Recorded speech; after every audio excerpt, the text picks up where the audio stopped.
All right, episode 3, half hour Henshin, discussing the newest Common Rider series, Common Rider Geats.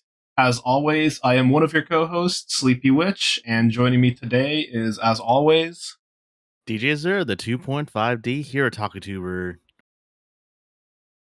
glad to have you here. We are already getting some, I would say, intense episodes this season. I feel like this series is starting off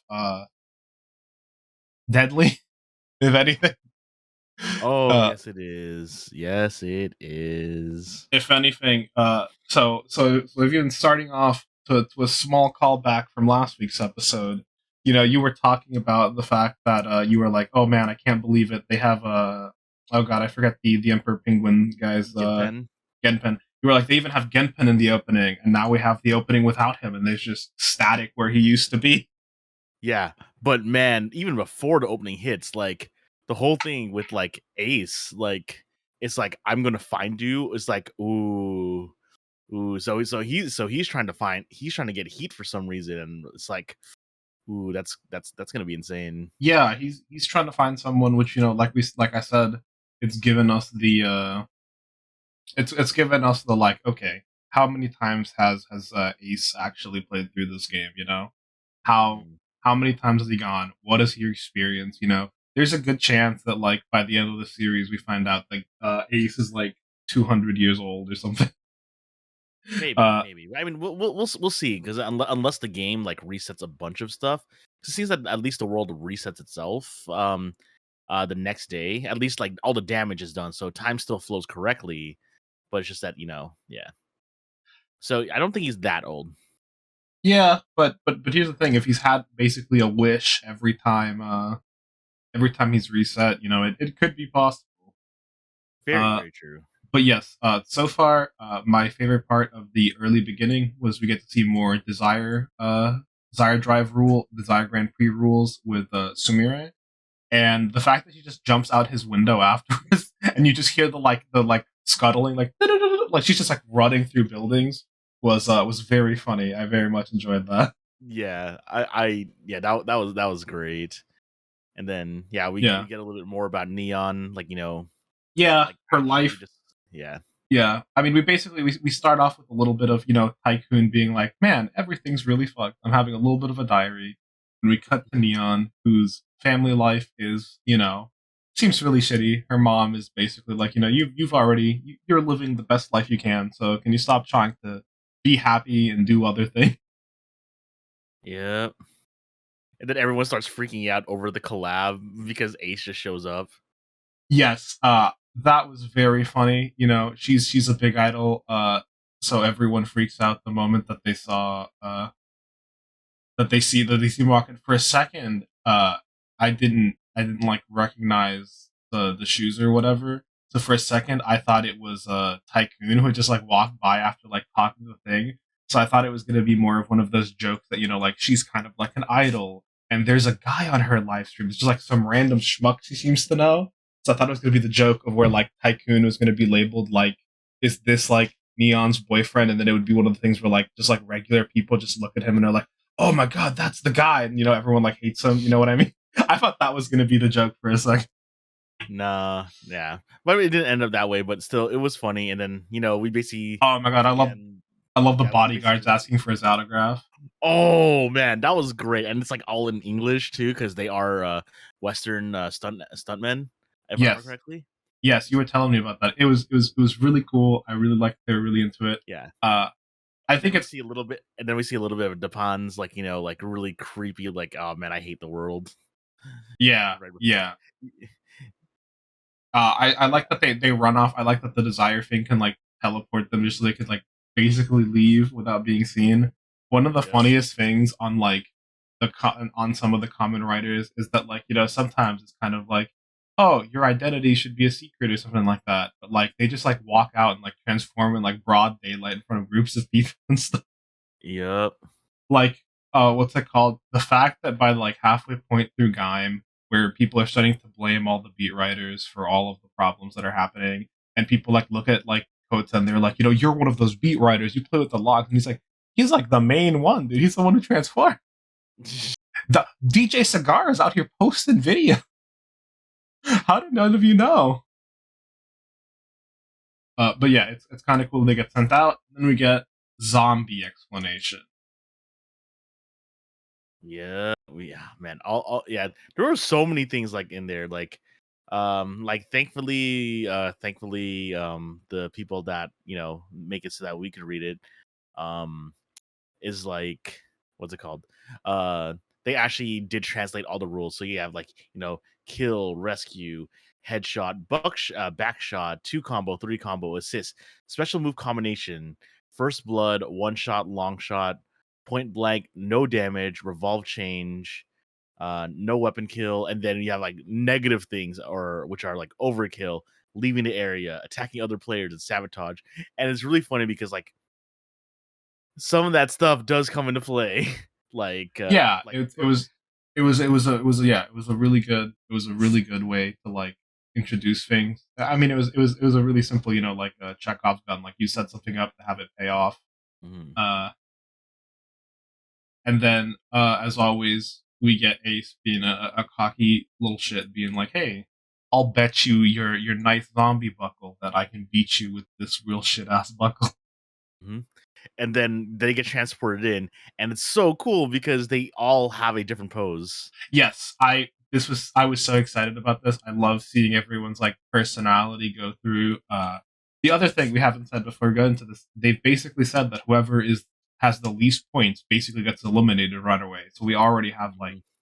threat of death when it comes to this, which is like intense considering like, man, this is the third episode and we've already eliminated one guy, and it's like we're about to eliminate another. Yep. And it's pretty it's pretty insane like what's going on. And then yeah, obviously like Dapan and Nago are like paired together, and it just sucks for them. Yeah, everyone kind of goes off to like the side the Henshin. Obviously, Yeah. seeing everyone's Henshin different little poses, giving them a little different personality. If you had to say who has like your favorite Henshin pose like this time around for these first guys we've seen. I'm actually not sure, but like it actually makes me really happy to see Tycoons being essentially O's with the way that he crosses his arms. Yeah, it's very funny because so far he's been very hesitant to fight, but his like Henshin pose is almost like getting his guard, like getting ready. So I thought that's been so far an interesting distinction. I think so far my favorite is Mary's. I like it. It just looks very fun. He has like a whole wind up and then like the walk, or maybe it's like a V. He's aiming for victory. Mhm. Uh, and then obviously like the zombie buckle transformation is just sick, regardless of the pose. And then we get to see that like Tycoon is a magnet for the boost spell buckle. Yep. I can't wait to see how that comes into play next episode. But man, but the funny thing too is though that he got it because, just like we keep saying, he is the goodest boy. And He's a genuinely good boy. He got it yeah, from it's saving like, people. yeah, exactly. And it's like secret mission clear, and he gets a boost buckle, and it's like, oh, cool. So you could keep getting more stuff by helping. And then obviously we have Nago and Dapan, Dapan being a total dick and just just shooting. And I really love how like they completely like let us know that no, this is not supposed to be a series about them fighting amongst each other, and like saying you'll be penalized if you shoot if you attack other players, and like Yeah, endlessly doing that. I mean it's supposed to be like competition, not direct fighting. Hmm. But Yep. it's very funny because I think no, it's not for a little bit later. So they basically go through the first thing, and Neon basically gets a bit of help from Ace, who tells her, "Hey, dude, aim for their heads. That'll help out." And then Ace, tactical man as he is, uses the terrain to fill up a room of water, Yeah. and And then then yeah, that's the first phase, and yeah, pretty much just immediately just grabs the zombie buckle from yeah, he just steals it. I do like how we're showing more of Ace being also still like he helps her, but then almost immediately like she gets stuck in like the water vortex as well.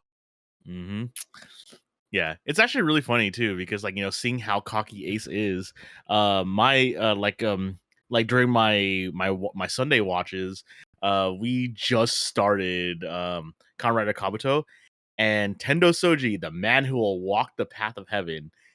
He is what people would call a Mary Sue. Like literally, he does everything perfectly. It's like, oh, what's that? It's like oh, it's like what was it? He's basically holding a bowl with water and tofu in it, and he basically like takes down a thief by kicking a wallet at him and having said wallet rebound back into his hand so he can hand it back to the person that the thief stole it from. He basically is wild. Like he is good at everything. Like Kamen Rider Kabuto is hilarious, and I'm basically watching it with my community because Ace is good at everything so far. Oh man, it's so Yeah, good. yeah. I think it's fun that you guys are watching something that's like related to kind of like the current series. That's very fun. Yeah, like when Revise first started, and what had happened was that over the course like of the year, like I had already shown Forze to people in the group watch, and then I said, "Oh, hey, you know what? Hey, you seem to really like Vice. You know what I'm gonna do? I'm gonna show you Kamen Rider Den-O since I haven't finished it myself." And we watched Den-O, and that was fun. Yeah, we watched Den-O because the the possession thing. That's the reason why we were watching it, and I really enjoyed Den-O, and now we're watching Kabuto, and it's gonna be fun. Yeah, yeah. It sounds like it. And while we're off of the current episode, we got to talk about the fact that it seems we've gotten the announcement that we are getting some of the build items out here in the West yet again. Specifically, I don't know if there's going to be like more info or more stuff released, but the stuff that we seem to know is it's going to be the Kill Bus Spider, the full bottle final set, the build driver, the full rabbit tank bottle and hazard trigger set, and the cross dragon, the cross Z dragon. Uh, so I'm very excited. We've already been talking about we've already been talking about how much money we are you, especially at this point you so far, because I'm still looking at getting stuff, but I'm still mostly thinking about it. I also have talked to I've talked to the boss at my comic store because he's supposed to be able to be the one to order it, and he didn't remember the thing the day that I was there, so I gotta remind him when I go in tomorrow. But Man, talking about comics, like man, like I can't believe how much money I've spent on comics already. Well, I mean, to be fair, they're kind of cheap, but like I like because of you, I learned about Radiant Black, so I actually bought Radiant Black, and I asked them to order Rogue Sun and Radiant Red, and they haven't gotten them in yet. But now, and because of like I looked into it, and I believe at the end of Radiant Black 2, they like talk about Supermassive, so I even bought the Supermassive one shot, and I'm like I can't believe I'm back to buying comics again. And because of Supermassive, I want to buy Girl Red when it comes out in yeah, October. Inferno Girl's red suit is so good. It's so Dude, so that so suit good. is so good. Have you read the Oh what's yeah, it called, the Supermassive crossover yet? yeah. Can we talk about the fucking Henshin scene? Is like like a double page spread that you have to like unfold out. Oh, it's so good. Yeah, Inferno on. Like Radiant Black doesn't have like a call phrase, but it's like Inferno on and Rogue Sun. Just so good. And it's really Yeah. funny too because I read Supermassive and then I started reading Rogue Sun, and it's kind of crazy how people are probably gonna read this eventually, but like it's like the Rogue Sun that was in Supermassive immediately just dies, and Oh it's the sun. yes, yeah, because it's almost like a common writer opponent. It's Rogue Sun Son, but it's also the Rogue Sun. You know, especially because he hates his dad, so he's going Oh rogue yeah. from his dad. It's like a double triple pun. Uh, Yep. it's good. If you like Toku, I would definitely recommend those comics. I've gotten Yeah. Azure to read them. I know the trade paperback for Radiant Red isn't out yet, but like the single issues are out, and that's also been a really good Oh, read. I think they said it was already out. It's just they didn't get it in. But Oh, yeah, maybe it did. I'm like, yeah, tomorrow I'm probably gonna like run some errands and like check the comic shop tomorrow's Wednesday. It might not be the best idea, but I mean, if new it's comic something, book day. yeah, it's new comic book. What I didn't know is actually it's only new comic book day uh for non DC stuff. Apparently, DC stuff comes out on Tuesdays. Mm. So fun fact. But I think that is our tangent for this episode. Yeah. So we go I- back. Yeah, we go back to the episode. You know, they're Yeah. discussing their strategy. You know, Mary asks Tycoon how he's getting points. Yeah, and then after that, like everyone asks Nago like what she's wishing for, and she wants a role with the prince. And it's kind of crazy too, because like now that they've said the world with the prince, and we see Dapan like talk about his dream of like a world without humans. It's kind of crazy because like I like they're talking about their dreams, which is kind of a death flag. And we'll talk about that later. Yeah, I mean But that's kind of a death flag, but it also goes back to our I think on episode.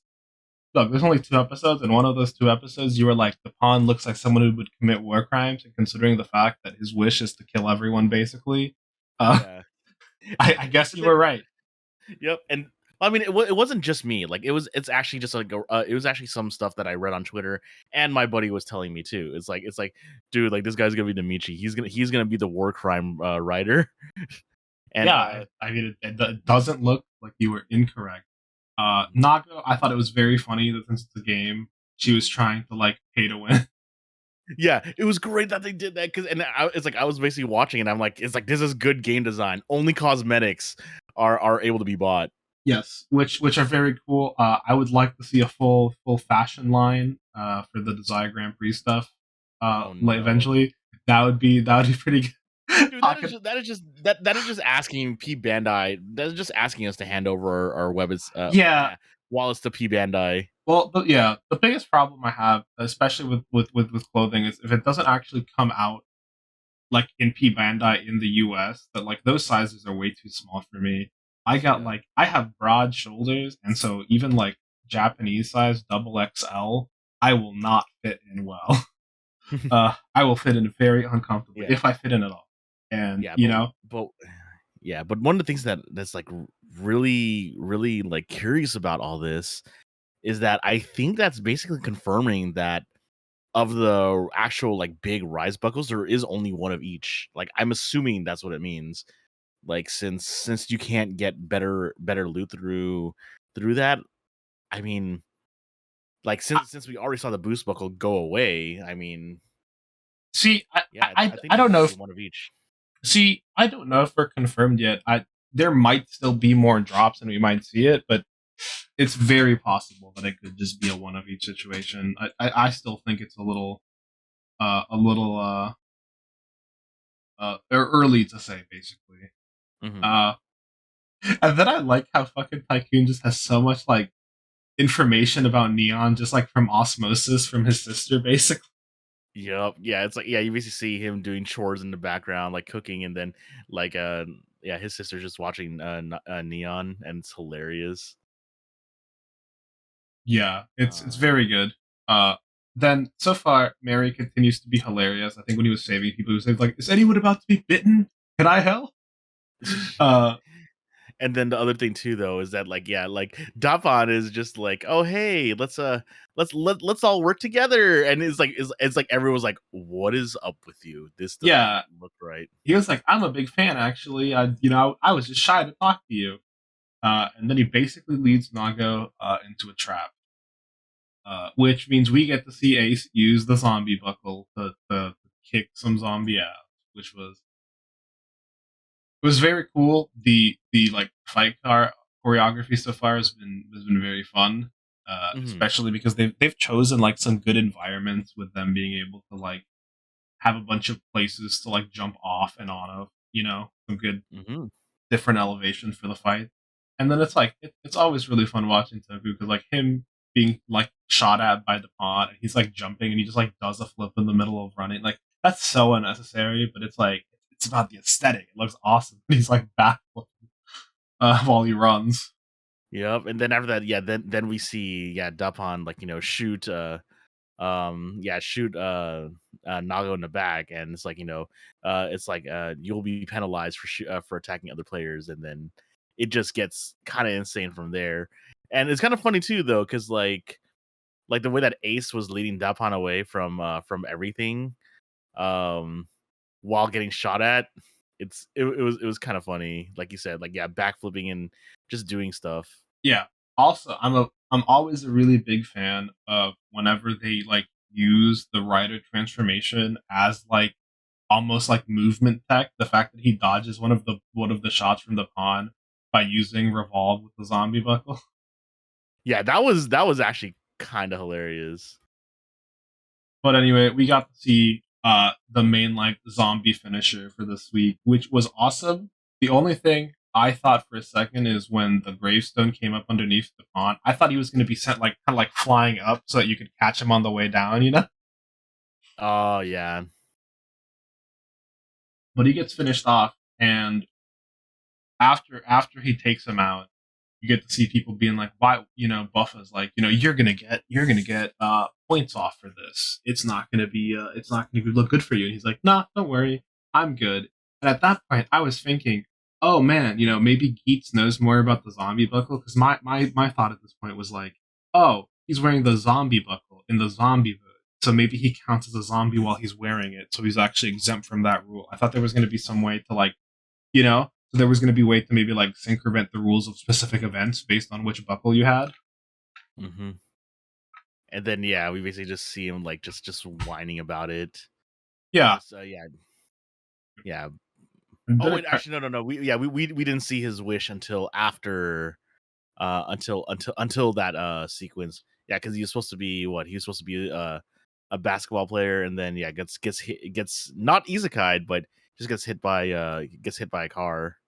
he gets hit by a truck, and he loses his chance. And this is one of the things that really sucks. This was sometimes what feels really bad about like sports stuff, especially like as kids, because like you want to like not only just go pro, but get scholarships and do things. But like it's such a demanding thing, and like if you screw up once anywhere else where like your body could get hurt, like you could be totally ruined. There's people who get like sports scholarships who are basically just surviving and living off that. And if they get hurt, they basically lose their scholarship. And it's like, well, we're gonna kick you out now because you're no longer useful to us. Yep, and then Samuri just shows up and says, "Hey, Like, end of round two." And then yeah, after it's exposed that Dapan got bit. Yeah. yeah. So what would surprise me the most was that like Dapan got bit, and that's why he didn't lose any points because he's technically already a zombie or whatever. But also the fact that Dapan got bit, like they don't actually kick him out. I thought he was like, oh, he's done for now or whatever. But it's like, Mhm. no, he can stay. He's a zombie, but he can stay. Uh, Yeah. And then yeah, we're back in the lounge, and then we see that Neon also got bit. yep. And then Also, so far, I'm really liking Buffa. I really like strong characters, but like strong characters who don't like Kaito from Baron from Gaim, who it's like strong guys who don't necessarily want to like fight with weaklings. You know what I mean? They just want to fight other strong guys, and who had the chance to like team up with DuPont, and he was like, "I'm a deal with shit myself because I don't need to team up with other people." So I thought he was cool this episode. But then yeah, Neon is dying as well. yep. And then that's where the episode ends, and then we Yep. get the rules of the Desire Grand Prix. If you die, sorry, if you lose the game, you will leave this mortal world. Please be careful. Yeah. And then It yeah, but at the same time, it's I don't think elimination, like if you are just a regular, actually we're gonna get to the theory stuff after we do the episode preview, because let's see here, we see Nago with a hammer and boost. Um, yeah, we see Nago with hammer and boost. We see Magnum Buffa. I mean, Um, we see a couple of switched around. It'll be fun seeing how they switch up, how wishes collide. One of the things that I thought was really clever was like I didn't even notice that they had turned upon into a zombie, even though they very clearly showed us a scene where like zombies were coming to the roof and he was obviously like not paying attention. And I was like, oh my god, that's what he got caught. They actually foreshadowed it and I just didn't know. Mm-hmm. Mm-hmm. That was good. So what I'm assuming, yeah, now we can talk about now that we're done going over the episode. Now we can talk about what we think is gonna happen. So I was so I'm thinking that the reason they're not getting kicked out of the game already is because the zombification might just be a game thing, and it might be that they actually have to find a an antidote or something. That's what I'm assuming. There actually is like antidotes for them to collect, which would make for like a really intense bit. Yeah, I here's the thing. At this point, I don't trust this show not to just kill him. So that's so Well, like I want to think positively. I want to think that like Nago and even Dapan maybe can make it through. It will be cool seeing how Tycoon ends up giving her the boost buckle, because we know he's the one who has it right now. And I mean, if your theory is correct, there's only one of each like big buckle. That means he's got the only one. So Nago better I mean, so that Tycoon's gonna give her the buckle. I think it'll be really interesting. It seems like Tycoon's gonna be someone who like because he's a nice guy ends up getting the buckle, but also because he ends up being a nice guy, he keeps giving it away. yeah, yeah. They're really gonna play up his naivety because like even Neon is less idealistic than him. Yeah, Like, I man, that was yeah, just wow.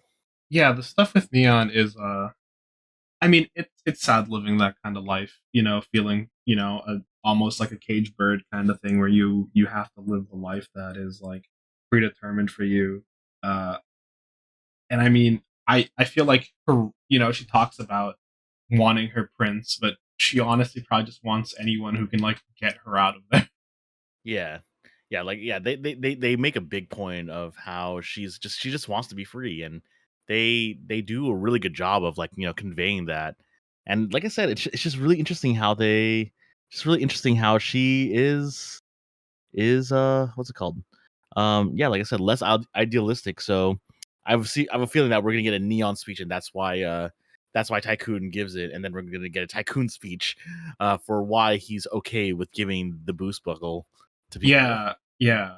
I mean, that seems like I think that's a fairly solid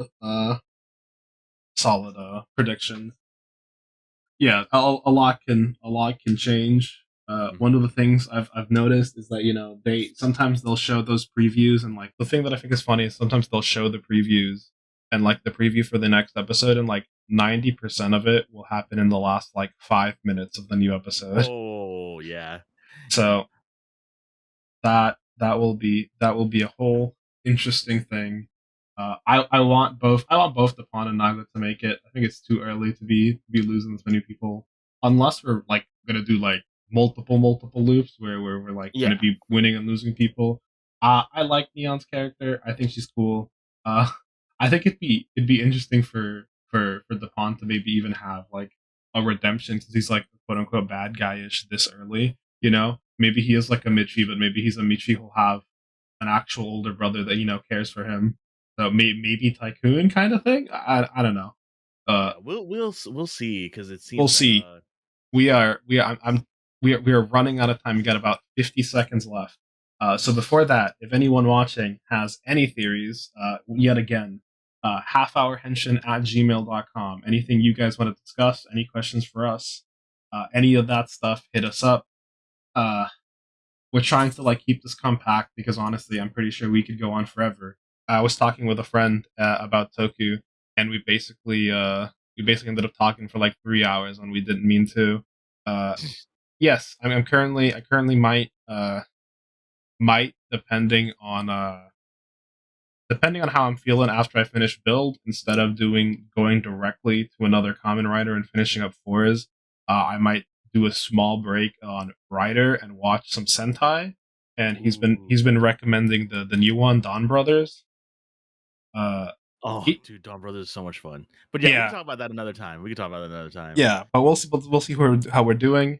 thank you so much for joining us, guys. It is Sleepy Witch Art again, embarking on this journey of tokusatsu.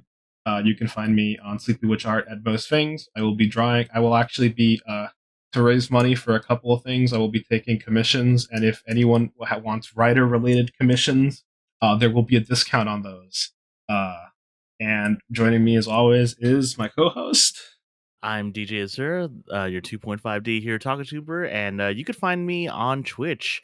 I primarily play JRPGs, but this week Gundam Evolution is finally coming out, so I'm gonna be playing that. Oh in a man, couple days. actually, I'm gonna be playing that when that comes out as well. So we should play a couple of those. I'll hop on stream with you. Yeah. Okay. But All yeah, right, guys. yeah, there it is. Thank you. Thanks so much for watching. For the couple of you that do, we really appreciate it.